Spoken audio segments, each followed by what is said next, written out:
Click here if you are unable to view this photo gallery on your mobile device. San Jose. Here is a running thread of what's going down Wednesday night at the 49ers' second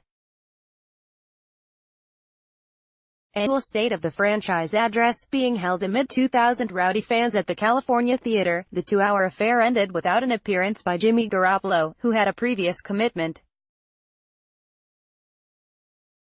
But it did have Jerry Rice make a surprise cameo as he joined other players donning this year's alternative jersey, a white-clad throwback from the 49ers' last Super Bowl winning team from the 1994 season. "It makes me want to come out of retirement," said Rice, a Pro Football Hall of Famer who played for the 49ers from 1985 to 2000.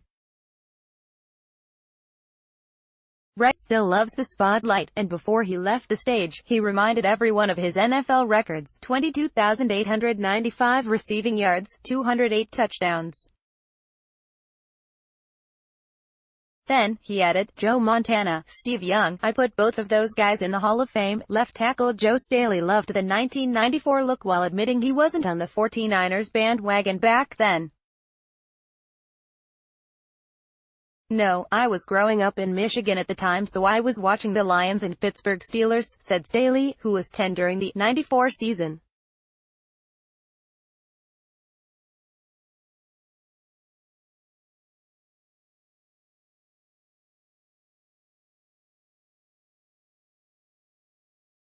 "It makes me want to come out of retirement," Rice says. Pic.twitter.com/Axienskva. Kamenman at Kamenman. May 24, 2018. The top 4 draft picks took the stage: Mike McGlinchey, Dante Pettis, Fred Warner and Tarvarius Moore, the latter of whom said of playing in the secondary with Richard Sherman, "It's a surreal feeling. He's an awesome mind, a genius, really. He's going to be a defensive coordinator someday." Mike McGlinchey on Joe Staley. "Joe is an absolute stud athlete in his own right. It's pretty cool to work with a guy like that." McGlinchey on not playing as a freshman at Notre Dame. "I don't think that was really my choice. I came to Notre Dame as a taller, lankier kid. I was about 265 pounds. Crowd chuckles. Asked who is the class clown of the rookies, he said he'd take that title. Dante Pettis on 49ers receiving legacy. "It's awesome. You walk through the hallways, see names of the great players, it's crazy to be a part of that." Joe Staley on 2018. "This season coming up, I've never been more excited for a football season to get here. The locker room, the energy, the closeness of the locker room. Not only do we all get along, it's all built on respect of work. It starts with our leadership we have with Kyle and John. I'm really excited." Robbie Gould on the team's recent training with Navy SEALs. "We didn't wear the right outfit and did a lot of push-ups." Kyle Juszczyk on the running class. "If I had to give you one word, speed." He notes that Kyle Shanahan says only one guy runs a 4.9 40-yard dash, and Juszczyk confirms that is him. Juszczyk said he's like 100 catches this season, half jokingly, or half seriously. Robbie Gould calls this the best locker room in his 14-year career. "You have guys crazy, outgoing and over the top like Joe, who will break out singing in the training room. Sherman will hang with the kickers, teaching them how to kick. Devo will play ping pong, and Juice is somewhere doing biceps curls." Gould credits the culture Kyle Shanahan and John Lynch have installed. DeForest Buckner loosened up talking about his dog named Chemo. "As for football," Buckner said, "I'm excited to show everybody what I can really do. It's going to be very exciting this year." Joe Staley, amid the evening's numerous catcalls from the audience, says, "Can I say one thing? There's so much energy here." Staley will have more to say as his Joe Show locker room interviews are returning, and they'll include Richard Sherman and Jimmy Garoppolo. Richard Sherman on coaching young DBs. "They won't let me play ball, so I'll do my best to go out there and make an impact. Sherman calls Kwan Williams incredible at the nickel spot. Joe Staley leads off a 5-player panel. It is awesome right now. We started OTAs and the atmosphere is great. Guys are putting in the work. I'm real excited about my guy, McGlinchey, in my room. My little brother. I'm excited I have a little brother.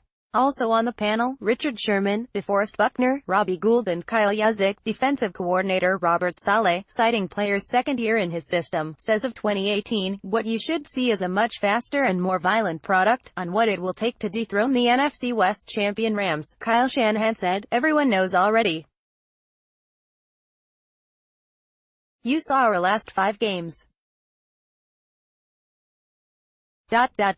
I'm as pumped as you guys are. Richard Hightower on special teams, most underappreciated guy. I'll always say on any team it's the long snapper.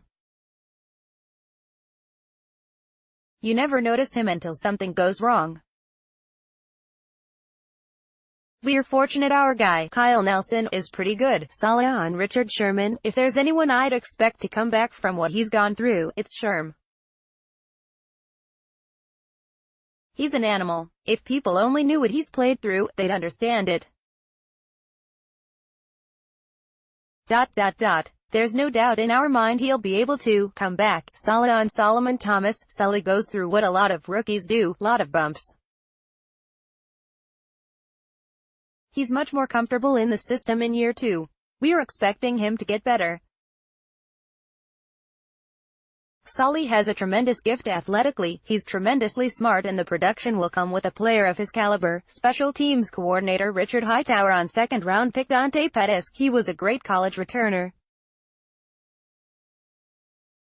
We're really excited about him. We're excited about all our returners. We'll see, when we put pads on. He's been in the end zone a couple times. Saleh on Richard Sherman coaching up DBs. Anytime you get a guy like Sherm, it's really a gift not only to players but the coaching staff. You're adding the fact he knows our system inside out like a coach does. We're so young on the back end and for players to go up and absorb info and tips he has, that means a lot.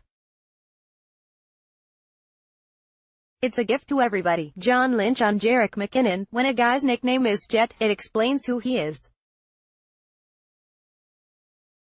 The man can roll. Lynch also credited McKinnon for being a strong, powerful guy who is a matchup problem for opponents by being able to play receiving positions.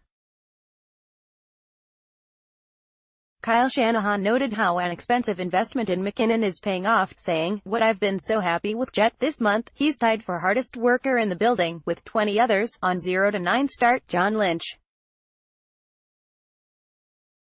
said, we talked about, let's focus on what we can control. Every day these guys came, despite what happened. Remember there were historic losses, 5 games in a row by 3 or less, and that's gut-wrenching. We were injured. We kept fighting and battled through it. It made it all the more sweet when we turned it around. Coach Kyle Shanahan on Jimmy Garoppolo. He played pretty good in those 5 games. Part of being a successful quarterback is sustaining success. Jimmy's really worked this offseason and it's been great. He's done everything possible and it's impressive how far he's come. He really knows it and it helps him take more ownership and communicate with players. Coach Kyle Shanahan's hope for year 2, the key for myself and everyone as we improve. We never want to take a step back. I hope it's a huge step forward. Crowd yells, Super Bowl. Kyle, you know what our goal is every year. We turned a lot over last year, grinded hard, had a lot of ups and downs but finished as a better team. We've put ourselves in a situation to be a lot better. Now we have to go out and do it. Coach Kyle Shanahan credits trust for his strong bond with GM John Lynch. As John Lynch concludes his remarks, a fan shouts out, Super Bowl. Another fan counters 6-10 John Lynch on Jimmy Garoppolo's 5-0 finish and subsequent deal. The man can throw a football. He was blessed to throw a football. He's been blessed with a lot of things. Laughter ensued from the crowd. Adam Peters, the 49ers vice president of player personnel, is a new father.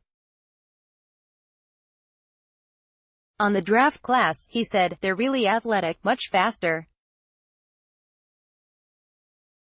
Our scouts really identified these guys as smart, tough, competitive players who love the game." Parag Marathe talked about how impressive he was with Richard Sherman during contract negotiations, saying the only other player who knew as much was Frank Gore in 2006.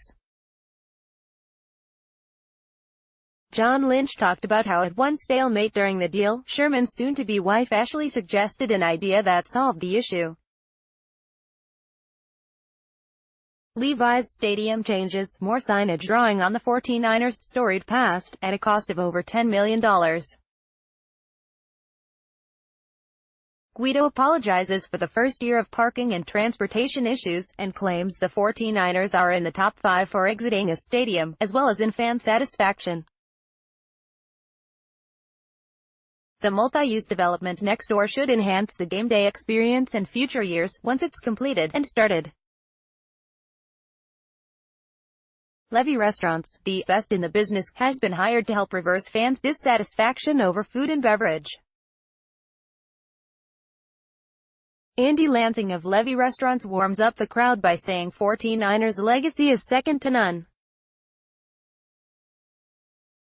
Okay, so what's going to improve the stadium menu's legacy? More local flavor, more pop-ups. Team president Al Guido announces Levi's Stadium will be sold out for every game for its 5th straight year of existence. "Jimmy's the GOAT," a fan shouted at the end of York's video interview. "Anyone here remember a QB named Joe?" A pre-recorded interview with CEO Jed York opened the show. York commended the relationship between coach Kyle Shanahan and GM John Lynch. As for the off-season moves, York said, "Honestly, it goes back to everybody being on the same page. Kyle has a clear vision what he wants this team to be about, and John and the personnel department find the right pieces. This season's goal, honestly, it is about getting better each and every day. Last year, no one would say 6-10 would be exciting. But if you looked at ours and winning 6 of the last 7. York apologized for not being present. He was at owners' meeting in Atlanta and heading next to Ohio for his mother's annual charity dinner and auction in Ohio.